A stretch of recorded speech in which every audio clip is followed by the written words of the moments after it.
Hey, what's up, everybody? Welcome back to News Dose. And out of nowhere, we just got a shocking, unexpected reveal for Xbox. Throughout most of 2024, there's been a lot of conversation about Xbox games coming to rival consoles. But now, we have a bit of a reverse situation happening here, as a previously owned PlayStation game is available for Xbox today. Now, there is a reason for this, and I think that's where things get really interesting because this not only impacts Sony's back catalog of exclusives, but also their future lineup as well. So stick around, and we'll talk about all of that today, and then also a bizarre Sega announcement. Now, there is some good news for Sega fans as well, but there's definitely something strange going on with Sega. Let's just go and get things kicked off, though, with Grand Theft Auto 6. I mean, the anticipation for GTA 6 is just sky high right now. I mean, it's been more than a decade since the last mainline GTA release. That's kind of hard to believe, but in that span, they've sold more than 205 million copies. I mean, quite honestly, I don't even really understand how they keep finding people to sell to. But yeah, it goes without saying that there's a lot of anticipation built up for the long-awaited sequel, and that's probably a bit of an understatement in this case. However, I do understand that there has been some concern among fans that GTA 6 will miss its 2025 target and that it will instead be delayed into 2026. Well, according to Take-Two, they are still on track to meet their 2025 target. This was spotted in their quarterly financial report, where they listed a number of their upcoming titles, and you can see here this includes Civilization 6, which will be available on February 11th of 2025, then WWE 2K25, that'll be out in quarter 4 of their fiscal year 2025, and then right below that, the game that everybody's just so curious about, GTA 6, is still listed as a fall 2025 release. Now, bear in mind that game development is a fluid thing, and, things can always change between now and then. But as of today, by all indication, their plans still remain the same. They fully expect a 2025 release. And obviously, gamers are super excited about that, but also just given the magnitude of what GTA 6 stands for, this means a lot for the console industry as a whole. In some ways, I think the console industry really needs this game sooner rather than later, and, they need it to be as advertised. They need it to be a big success. I mean, earlier this year, Sony revealed that 50% of the PlayStation fan base is still on the PlayStation 4, and hey, that's perfectly fine.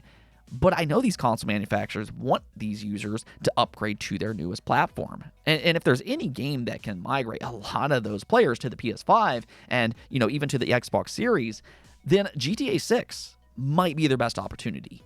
I mean, for us, let's just kind of hope the wait is worth it.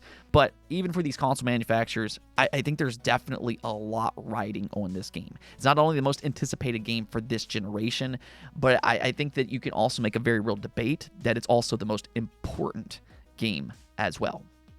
Now, here's something that I've always wanted to see. Mass Effect, or at least the main trilogy, in my opinion, is among the best sci-fi dramas of all time. I hold it in very high regards, and I think that it could even rival things like Star Wars and Star Trek if it were to ever get a TV series or movie adaptation. Now, a lot of that depends on the execution and how good it actually turns out to be, but I certainly feel like there's a lot of potential if done right. Well, it appears at the very least that it will get its opportunity, as reportedly Amazon picked up the rights to the Mass Effect series. According to a Variety report, Daniel Casey, who wrote Fast and Furious 9, will be the executive producer and also its writer. Now, admittedly, I'm not exactly sure how much I actually trust Amazon to make a good adaptation, but as a fan of the original Mass Effect trilogy, I'm certainly crossing my fingers that they can do it justice. Okay, so let's go talk about this big surprise for PlayStation and Xbox that I just was not expecting at all. And there are some ramifications for Sony in this situation, not just for their exclusive backlog, but also for their future lineup as well. I'll come back to that in just a moment, but this morning, Kojima Productions made an out-of-left-field announcement. Death Stranding Director's Cut is now officially available on Xbox and PC. Now, I'm going to go and say that again. Death Stranding Director's Cut, a PlayStation-owned IP, is now available on Xbox today. It's currently on sale for $20, so it's actually at a consumer-friendly price, which is nice to see. A lot of times when you see these older ports come over to new platforms, oftentimes game companies try to charge for new game prices. But that's not the case here. Kojima Productions and 505 Games, which is the publisher, seems to understand that this is an older game, and because of that, they're going to charge Xbox fans that had to wait for years to play it with a more consumer-friendly launch price. Now, they also gave it Play Anywhere support, which, if you're unaware of what that is, Play Anywhere means if you buy a digital copy of a game, then that means that you can play it on both your PC and on your Xbox alike. So it's kind of like buying 2 copies of a game for the price of 1. Your saves will transfer and everything through the cloud, and it's just a really consumer-friendly option that you don't really see on other platforms. So they're handling the Xbox launch pretty perfectly here, but obviously, this announcement has confused a lot of people. I mean, we've never really seen Sony support Xbox consoles with their own franchises. I mean, yeah, they kind of do with MLB The Show, but that's a very unique case. They don't really own the MLB franchise. They just have the MLB license. So this is a very different situation because this is an IP that Sony legitimately owns. So what exactly happened here? Well, apparently Kojima Productions bought out the Death Stranding IP from Sony. So in other words, Kojima Productions now fully owns the Death Stranding franchise, and they're now free to do what they want with the IP. And that's exactly what we're seeing here. They decided to port it over to Xbox, but immediately, that also brings up another and also very important question. What about Death Stranding 2? That was previously advertised as a big upcoming PS5 exclusive. But here we are, and, well, Sony no longer owns this franchise. So technically, that might no longer be the case. I mean, unless Sony has some kind of contract for exclusivity, then Koji Pro is technically free to do what they want with Death Stranding 2. If they want to do an Xbox version, then they're now free to do that. Again, unless Sony has some kind of exclusive partnership in place, which, hey, that wouldn't surprise me. But either way, there's a pretty good chance that Death Stranding 2 will eventually come over to Xbox, even if it's not necessarily on day one. At some point down the road, it could very well come over to Xbox at a later date. And for that matter, there's also a chance that Death Stranding, or at least the first game, could come over to Nintendo eventually. We do have the Switch successor around the corner. It's supposed to be a pretty capable console that could rival something like the PlayStation 4. And even in their official announcement, Kojima Productions did say that Death Stranding will continue to connect more and more players around the world. So please stay tuned. So this is obviously some kind of tease for a future announcement. It really just seems like they have every intention to expand Death Stranding's reach. And I mean, there's really only a few options to do that.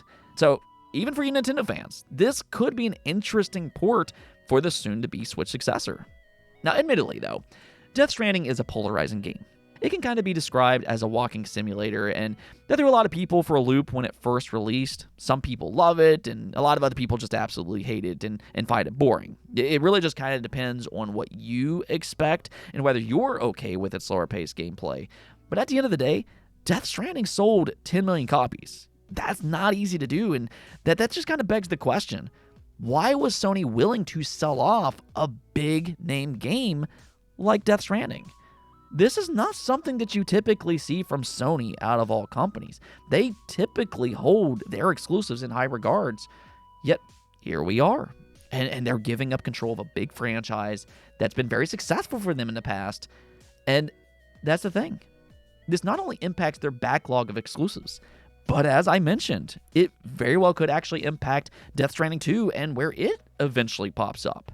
In theory, an Xbox port could very well be possible. So let me know what you all think about this. Do you think that Sony made the right decision here? And do you think we'll eventually see Death Stranding 2 as a multi-platform game? And if you've never played the original, now that it's available on Xbox and hopefully on Nintendo in the future, are you now interested?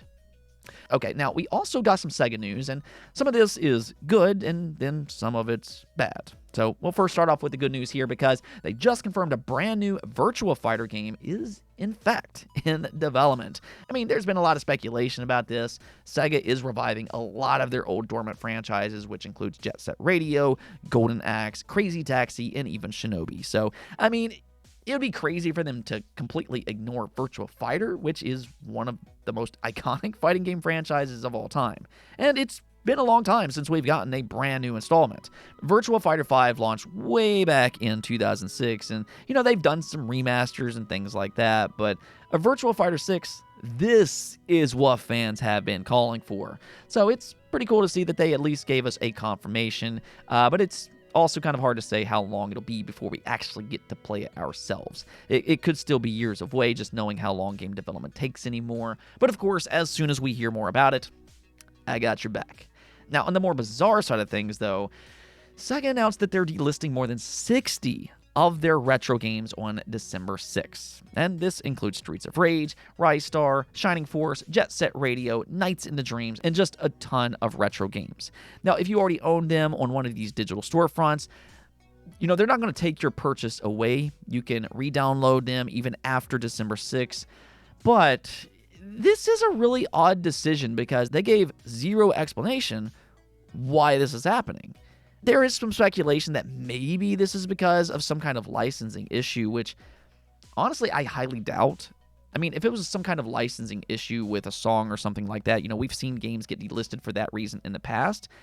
But if that were true, then they would have just delisted one game, not 60 plus.